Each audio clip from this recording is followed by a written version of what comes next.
Lisa walked through the empty hallways of Lincoln High School on her first Monday morning, her heels clicking against the worn linoleum floors. The smell of fresh paint couldn't quite mask the underlying scent of teenage stress and cafeteria food that seemed to live in the walls of every high school she'd ever known.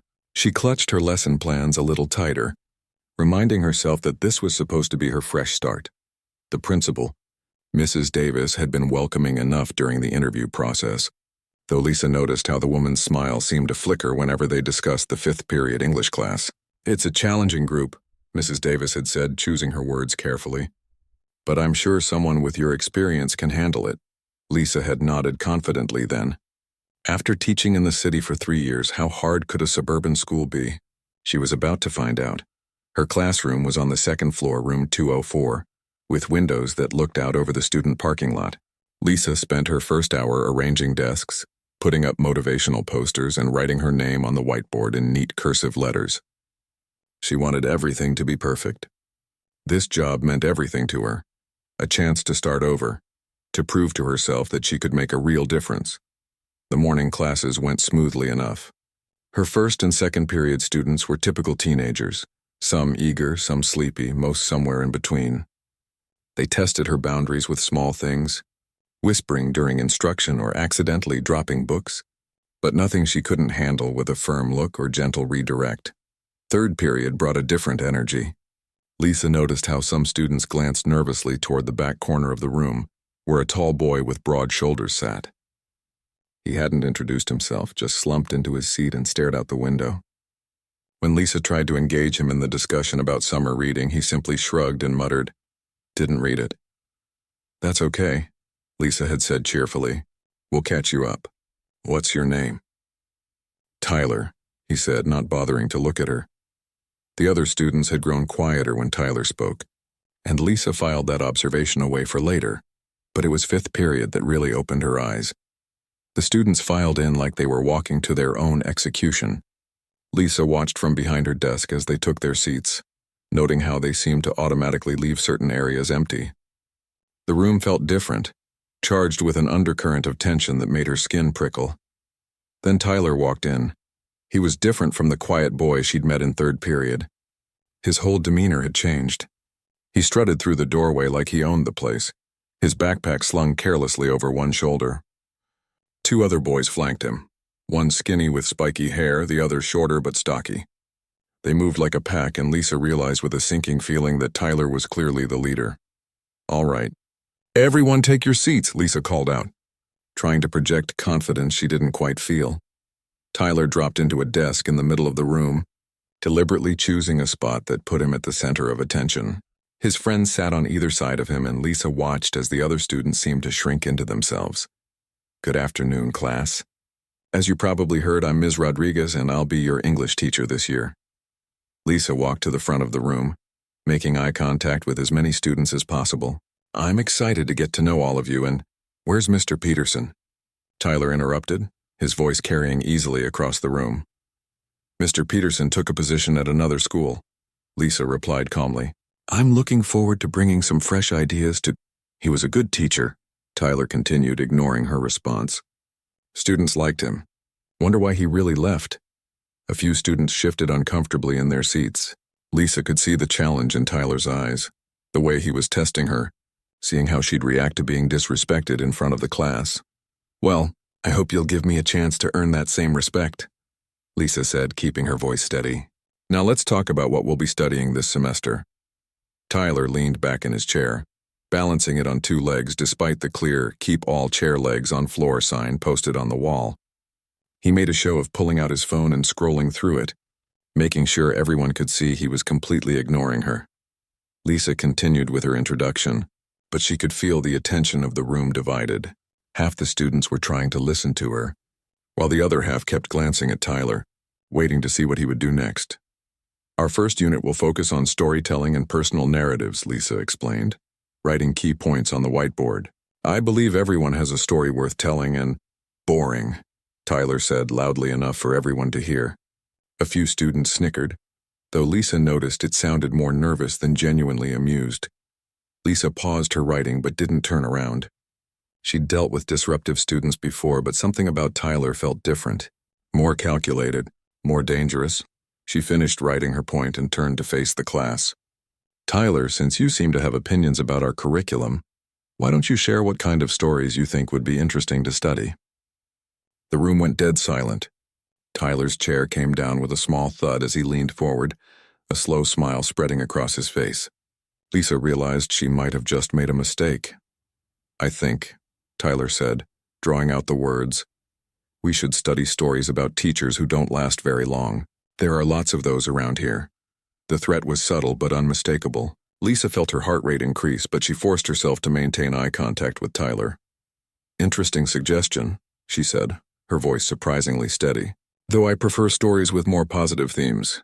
Stories about overcoming challenges, about people who don't give up when things get tough. Tyler's smile widened, but his eyes remained cold. Yeah? Well, we'll see which kind of story this turns out to be. The bell rang and students began gathering their things with unusual speed. They seemed eager to escape the tension that had filled the room. As Tyler stood to leave, he deliberately knocked his textbook off his desk. It hit the floor with a loud bang that made several students jump. Oops, he said, not bothering to pick it up. Guess someone should clean that up. He walked out, his friends trailing behind him, leaving the textbook lying open on the floor. Lisa waited until all the students had left before walking over to pick up the book. As she closed it, she noticed that someone had written in the margins, not Tyler, but a previous student. The words were small and cramped. He made Mrs. Johnson quit, Mr. Peterson too. Don't let him win. Lisa stood in her empty classroom holding the textbook and realized that her fresh start was going to be more complicated than she'd ever imagined. Outside her window, she could see Tyler in the parking lot, surrounded by a larger group of students who seemed to hang on his every word. She had a choice to make. She could transfer to another school, find an easier position, or she could stay and fight for her students, all of them, including Tyler himself. Lisa looked down at the message in the textbook one more time, then walked to her desk and began planning tomorrow's lesson. She wasn't going anywhere. 2 weeks had passed since Lisa's first encounter with Tyler, and she was beginning to understand why 3 teachers had quit before her. What had started as simple classroom disruptions had evolved into something much more calculated and dangerous. Tyler hadn't given up after their initial confrontation. Instead, he'd changed tactics, becoming more subtle but far more effective in his campaign to make her life miserable. Lisa watched from behind her desk as students filed into 5th period, noting how they seemed to automatically divide into 2 camps. Those who avoided eye contact with Tyler completely, and those who hung on his every word. Good afternoon. Everyone, Lisa called out as the bell rang. Please take out your homework from yesterday. We're going to discuss the symbolism in the story we read. She noticed immediately that nearly half the class hadn't done the assignment. This wasn't unusual for struggling students, but these were kids who had been completing their work just a week ago. I forgot to do it, said Jake, Tyler's friend, though Lisa could see him smirking slightly. Me too, added 3 other students sitting near Tyler. Weird how so many of you forgot the same assignment, Lisa said calmly. That's okay. We'll work through it together. Tyler leaned back in his chair, that familiar, satisfied expression on his face. Lisa realized this was orchestrated. He'd convinced students not to do their homework to make her lesson fail. As Lisa began explaining the story's symbolism, Tyler started his own subtle disruptions. He'd cough loudly whenever she made an important point. He'd drop his pencil and make a show of retrieving it, drawing attention away from the lesson. When Lisa asked questions, he'd mutter just loud enough for others to hear him mocking her teaching style. But the worst part was watching how his behavior affected the other students. Rebecca, a quiet girl with thick glasses who sat in the front row, had raised her hand enthusiastically during Lisa's first week. Now she kept her eyes down, afraid to participate. When she did try to answer a question, Tyler would snort or make faces that sent his message clearly. Supporting the teacher made you a target. The pattern continued day after day. Tyler seemed to have unlimited creativity when it came to making Lisa's classroom chaotic. One day, half the class would claim they'd lost their textbooks. Another day, students would start fake arguments with each other, creating disruptions that ate up valuable teaching time. Lisa tried sending Tyler to the principal's office, but he'd always return within minutes with a hall pass. claiming he'd been helping Mrs. Davis with something urgent. She suspected he was manipulating the office staff just as effectively as he controlled her classroom. The rumors started during the third week. Lisa first heard about them when Mrs. Peterson, the math teacher next door, approached her during lunch. "Lisa, I wanted to warn you about some things I've been hearing," Mrs. Peterson said quietly, glancing around the faculty lounge. "Students are saying that you've been playing favorites, that you're picking on certain kids while giving others special treatment." Lisa felt her stomach drop. "That's not true." "I know it's not," Mrs. Peterson replied. "But the rumors are spreading. Parents have started asking questions." That afternoon, Lisa discovered just how far Tyler's influence reached. She overheard two students from her second period talking by the lockers. "I heard she used to teach at some really rough school in the city," one girl was saying. "Maybe she got fired and that's why she came here." "My mom said she heard Ms. Rodriguez doesn't even have proper teaching credentials," the other replied. None of it was true, but Lisa realized the damage was already being done. Tyler was systematically destroying her reputation, turning students and parents against her before she'd even had a chance to prove herself. The breaking point came on a Wednesday morning in late October. Rebecca had finally worked up the courage to participate in class discussion. She'd raised her hand to answer a question about character development, and Lisa had encouraged her with genuine enthusiasm. "That's an excellent observation, Rebecca. Can you expand on that idea?" Rebecca smiled shyly and began to explain her thoughts. Lisa felt a moment of hope. Maybe she was finally getting through to her students, building the kind of classroom environment she'd dreamed of. That's when Tyler struck.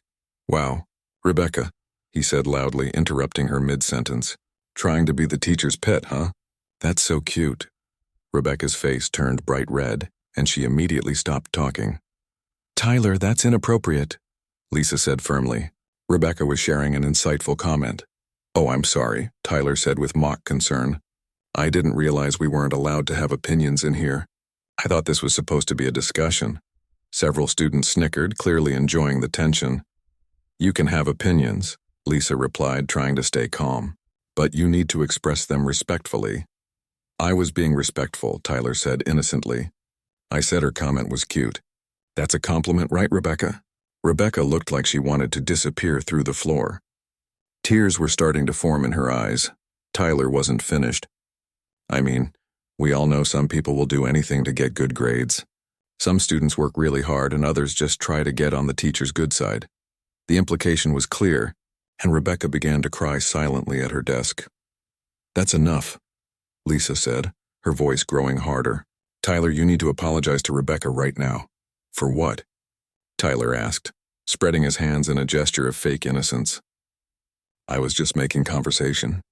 "Isn't that what you want? Student engagement?" Lisa felt that familiar anger rising in her chest, the same feeling she'd fought to control for years.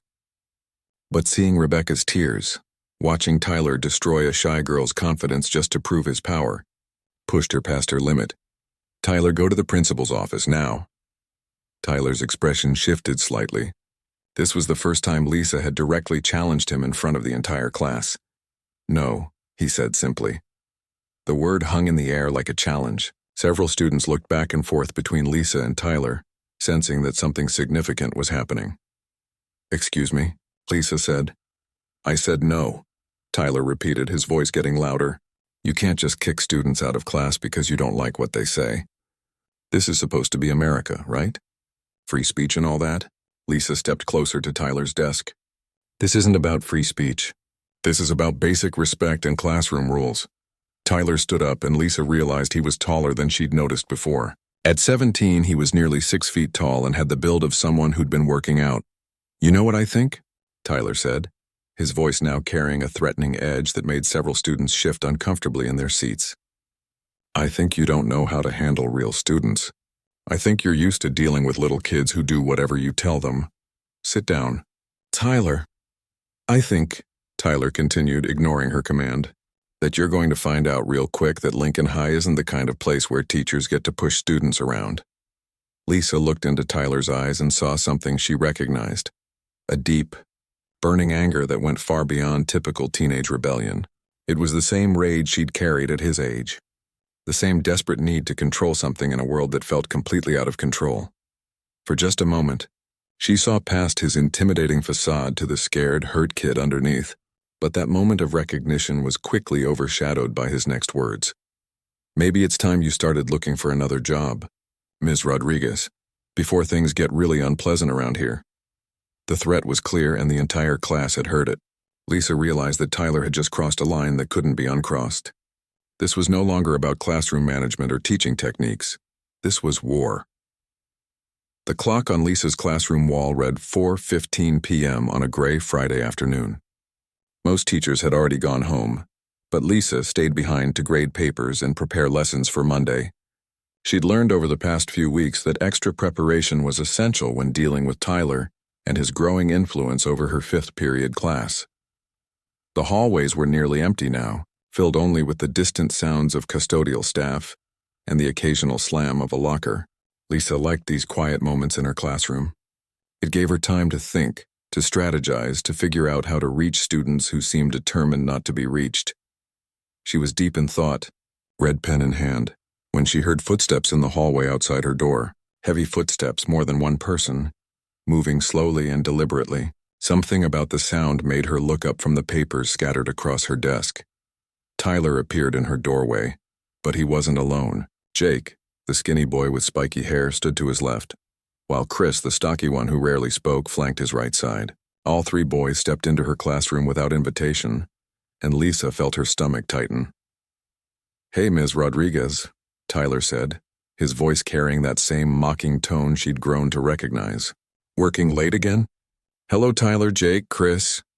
Lisa kept her voice steady, though she noticed how Tyler moved to stand between her and the door.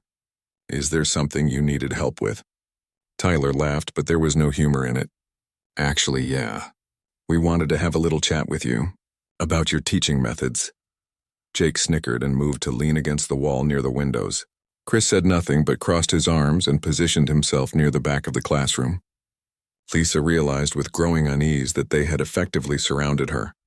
"I'm always open to feedback from my students," Lisa said, slowly standing up from her desk. "Though usually we discuss these things during class time or office hours." "See, that's the problem," Tyler said, taking a step closer to her desk. "You don't seem to get hints very well. Other teachers, they figured things out pretty quick. But you—" He shook his head like he was disappointed in her. "What exactly am I supposed to be figuring out?" Lisa asked, though she already knew where this conversation was heading. Tyler's smile was cold and calculating. "That maybe Lincoln High isn't the right place for you. Maybe you'd be happier somewhere else. Somewhere easier." Jake spoke up from his spot by the windows. "Yeah, like Mrs. Johnson. She was smart. She transferred to that elementary school across town. Much better fit for her. And Mr. Peterson," Chris added quietly, "he found a nice job at a private school. Less stress, you know?" Lisa felt a chill run down her spine, but she forced herself to maintain eye contact with Tyler. "Are you threatening me?" "Threatening?" Tyler put on an expression of mock innocence. "We're just having a friendly conversation. Between teacher and students.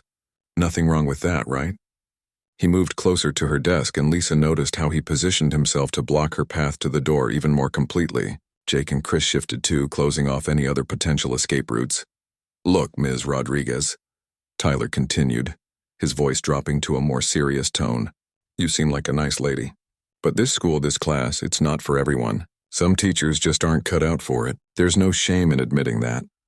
Lisa felt her hands begin to tremble slightly, but something deep inside her was stirring. Something she'd kept buried for years. "And what if I don't want to leave?" Tyler's expression darkened. "Then things might get more difficult for you. Students might stop coming to class. Papers might get lost. Equipment might get broken. You understand? Parents might start asking questions about your teaching," Jake added. "Principals might start wondering if you're really qualified." Lisa looked at the three boys surrounding her and felt a familiar anger building in her chest. It was an old feeling, one she'd worked hard to control, to transform into something more positive. But standing there, being intimidated by teenagers who thought they owned the world, she felt that old fire beginning to burn. "You know what?" Lisa said, her voice changing, becoming harder, more direct. "You three think you're so tough. You think you've got this whole school figured out?" Tyler's eyebrows shot up. This wasn't the reaction he'd expected. You think you can push people around, make them scared, control everything and everyone around you? Lisa continued, stepping out from behind her desk. But you know what I see when I look at you? What? Tyler asked, though something in his voice suggested he wasn't sure he wanted to know. I see scared kids playing at being grown-ups. I see boys who think being feared is the same thing as being respected.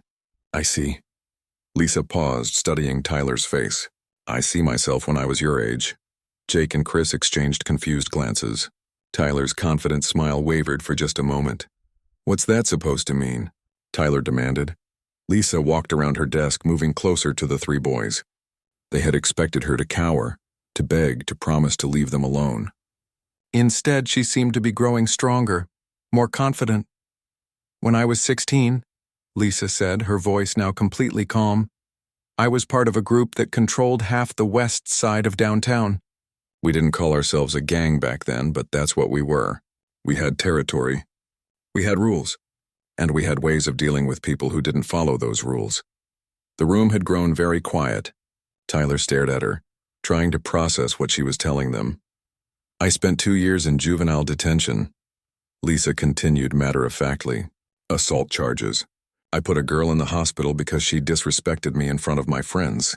I was angry all the time, just like you are. I thought fear was the only currency that mattered. Jake's mouth had fallen open slightly. Chris looked like he wanted to leave but was too shocked to move. You're lying, Tyler said, but his voice lacked its usual conviction.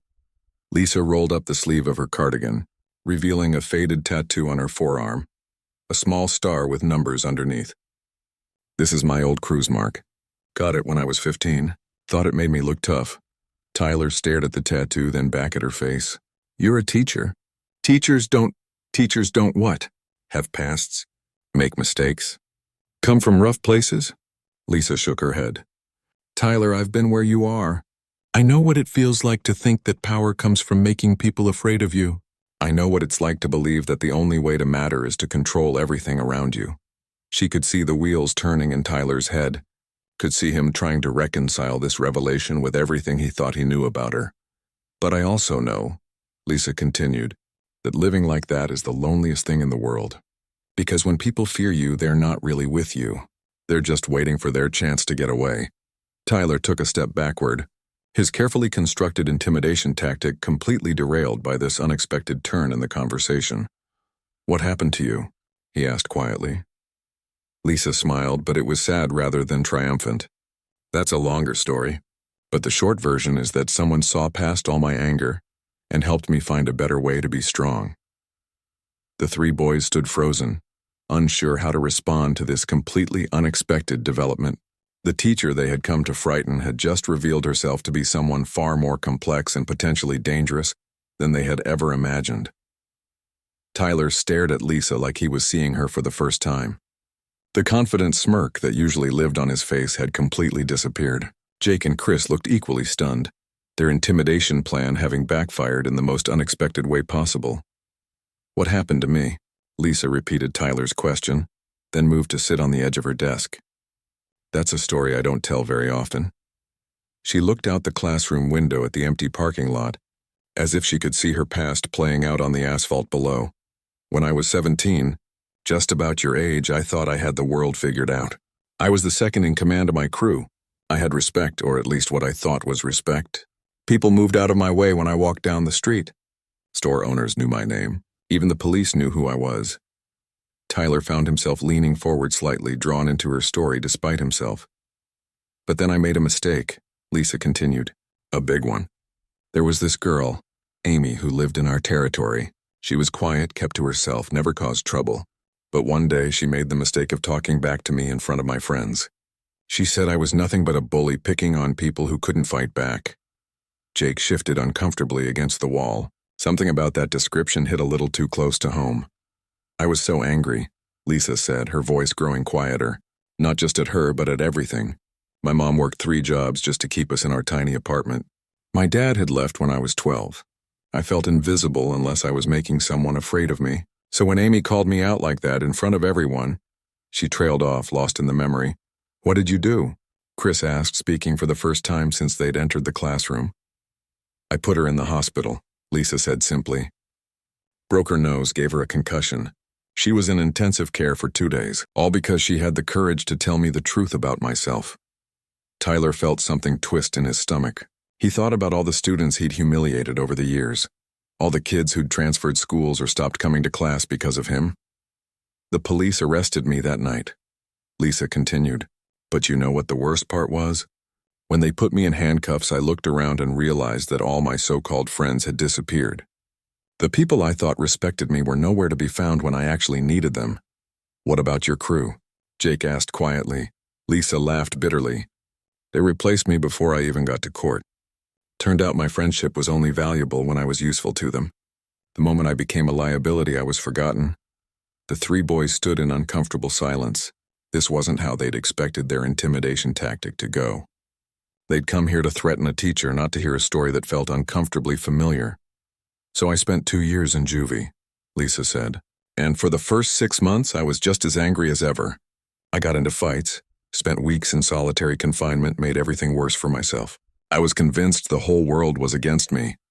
But then I met Mr. Garcia, she continued, her voice softening. He was the education coordinator at the facility, and he did something no one had ever done before. He saw through all my anger and attitude. Tyler found himself genuinely curious. What did he do? He gave me a notebook, Lisa said with a small smile. A plain spiral notebook and a pen. He told me to write down everything I was feeling, everything I was angry about, everything I wished was different. He said if I could put it on paper, maybe I could start to understand it. She stood up and walked to her bookshelf, pulling out a worn notebook with a faded blue cover. This is that same notebook, she said, holding it up. I still have it. The first few pages are just rage. Angry words about everyone who had wronged me, about how unfair life was, about how much I hated being locked up. Did it help? Chris asked. Not at first, Lisa admitted. But Mr. Garcia kept pushing me. He'd read what I wrote and asked me questions. Hard questions. Like, why do you think Amy said what she did? And what do you think would have happened if you'd walked away instead of fighting? She opened the notebook and flipped through pages covered in her teenage handwriting. Slowly, I started to see patterns in my anger. I realized I wasn't really mad at Amy, or at my dad for leaving, or at my mom for working all the time. I was mad at feeling powerless. I was mad at feeling like nothing I did mattered unless I hurt someone. Tyler felt his throat tighten. Those words hit closer to home than he wanted to admit. Mr. Garcia helped me understand that real power doesn't come from making people afraid, Lisa continued. Real power comes from lifting people up, from helping them become stronger. He showed me that I could use my leadership skills to build people up instead of tearing them down. How? Tyler asked, his voice barely above a whisper. He made me a tutor, Lisa said. Put me in charge of helping other kids with their reading and math. At first I thought it was stupid, but then I started to see how good it felt when someone understood something, because I'd helped explain it. How grateful they were when I helped them write a letter to their family or figure out a math problem. She closed the notebook and looked directly at Tyler. For the first time in my life, people respected me because I was helping them, not because they were afraid of me. And that feeling was so much better than anything I'd experienced before. The room was completely quiet now. Jake had stopped fidgeting by the window. Chris was staring at the floor. Tyler felt like something was shifting inside his chest, like a wall was starting to crack. When I got out, Lisa continued, Mr. Garcia helped me apply for a scholarship program for former juvenile offenders. I got my GED, then went to community college, then transferred to a 4-year university. Every step of the way, he was there believing in me even when I didn't believe in myself. That's why you became a teacher, Tyler said. It wasn't really a question. That's exactly why, Lisa confirmed. Because I wanted to be for someone else what Mr. Garcia was for me. I wanted to help kids who felt as lost and angry as I did. Tyler looked at his friends, then back at Lisa. The confident mask he'd worn for so many years was completely gone now, replaced by something raw and vulnerable. I don't know how to be anything else, he said quietly. Lisa stepped closer to him, her expression gentle but serious. Tyler, can I ask you something? When you go to bed at night, when it's just you and your thoughts, are you happy with who you are? Tyler's eyes filled with tears. He quickly tried to blink away. No, he whispered. Then maybe, Lisa said softly, it's time to try being someone different. For the first time in years, Tyler felt like someone actually understood him. And for the first time in his life, he wondered if there might be another way to matter. 3 months had passed since that Friday afternoon confrontation in Lisa's classroom. Spring had arrived at Lincoln High School, bringing with it changes that nobody could have predicted. Lisa stood at her classroom window, watching students stream into the building on a warm Monday morning. What she saw made her smile in a way she hadn't smiled in years. Tyler was walking across the parking lot, but he wasn't surrounded by his usual group of followers. Instead, he was walking with David, a quiet sophomore who had been one of his frequent targets just a few months earlier. The transformation hadn't happened overnight. The Monday after their intense conversation, Tyler had shown up to fifth period and quietly taken his seat. No disruptions, no challenges, no attempts to control the room. Jake and Chris had seemed confused by their leader's sudden change in behavior, but they'd followed suit, unsure of what else to do. For the first week, Tyler had simply attended class. He'd listened to Lisa's lessons, completed his assignments, and kept his opinions to himself. It was such a dramatic shift that other teachers started asking Lisa what she'd done to the boy who had terrorized their classrooms for years. But Lisa knew that Tyler was fighting an internal battle. She could see it in the way he clenched his jaw when other students whispered about his changed behavior. She noticed how he'd start to make a sarcastic comment, then catch himself and stay quiet instead. Change was hard, especially when your entire identity had been built around being feared. The real breakthrough came during the second week. Lisa had assigned a personal narrative essay, asking students to write about a time when they had to make a difficult decision. Most students groaned about the assignment, but Tyler had approached her desk after class.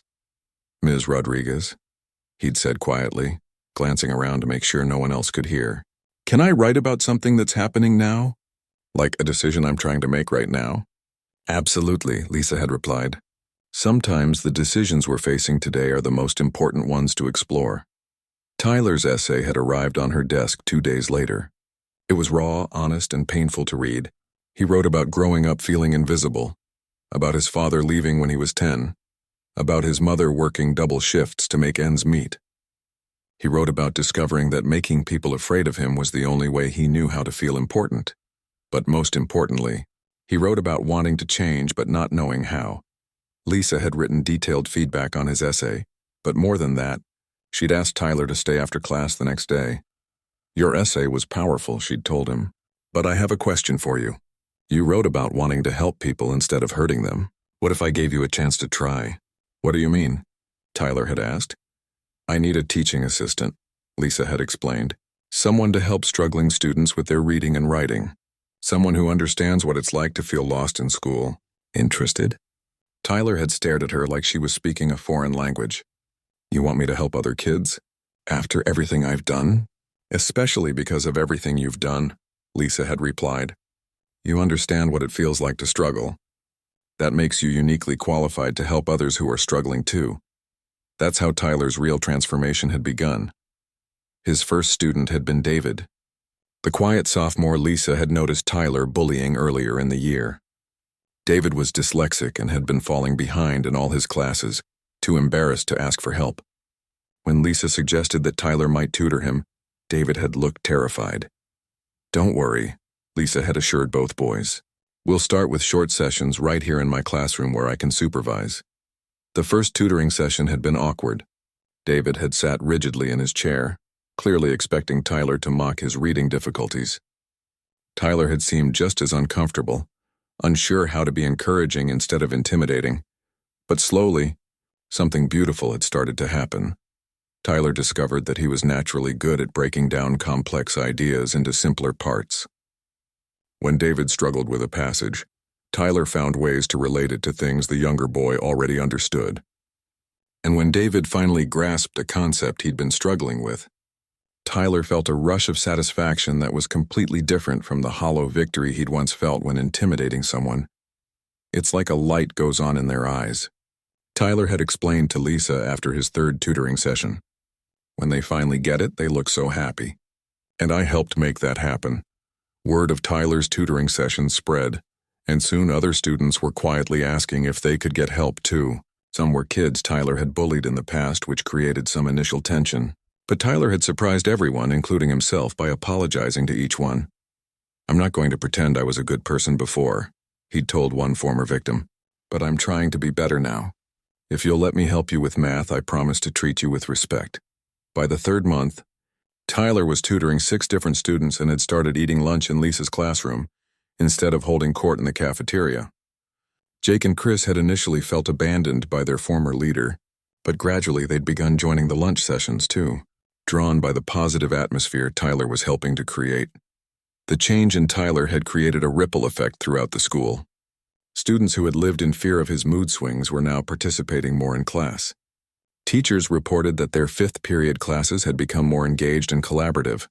Even Mrs. Davis, the principal, had noticed the shift. "I don't know what you did with Tyler," she'd told Lisa during a faculty meeting, "but whatever it was, it's changed the entire culture of this school." But perhaps the most remarkable change was in Tyler himself. His grades had improved dramatically as he'd started taking his studies seriously. He'd begun talking about college, something that would have seemed impossible just months earlier. Now, watching him walk across the parking lot with David, Lisa felt a deep sense of pride. Tyler had grown taller over the past few months, but more than that, he'd grown into someone completely different. Gone was the aggressive posture and the threatening swagger. In their place was a young man who walked with quiet confidence, someone who drew people to him instead of driving them away. The morning bell rang, and students began filing into Lisa's first period class. Tyler appeared in her doorway carrying a stack of graded papers he'd helped her organize the previous afternoon. "Good morning, Ms. Rodriguez," he said with a genuine smile. "I finished grading those vocabulary quizzes. Most students did really well, but there are a few who might need some extra help." "Thank you, Tyler. I don't know what I'd do without your help these days." Tyler beamed at the praise, but then his expression grew more serious. "Ms. Rodriguez, I got my acceptance letter from community college yesterday. I wanted to thank you for helping me with my application essay." Lisa felt her eyes well up with tears. "I'm so proud of you, Tyler. You did all the hard work. I just gave you a little guidance." "You gave me more than that," Tyler said quietly. "You gave me a second chance. You saw something in me that I couldn't see in myself." As students began taking their seats for first period, Tyler moved to the back of the classroom where he'd set up a small desk. Several students waved at him or called out friendly greetings, and he responded with warmth that would have been unimaginable just a few months ago. Lisa looked around her classroom and realized that she'd finally found what she'd been searching for when she'd taken this job. Not just a fresh start for herself, but the chance to help someone else discover that they could be more than their worst moments. Sometimes the most troubled students just needed someone who understood their pain. And sometimes the best teachers were the ones who had walked the same difficult path themselves.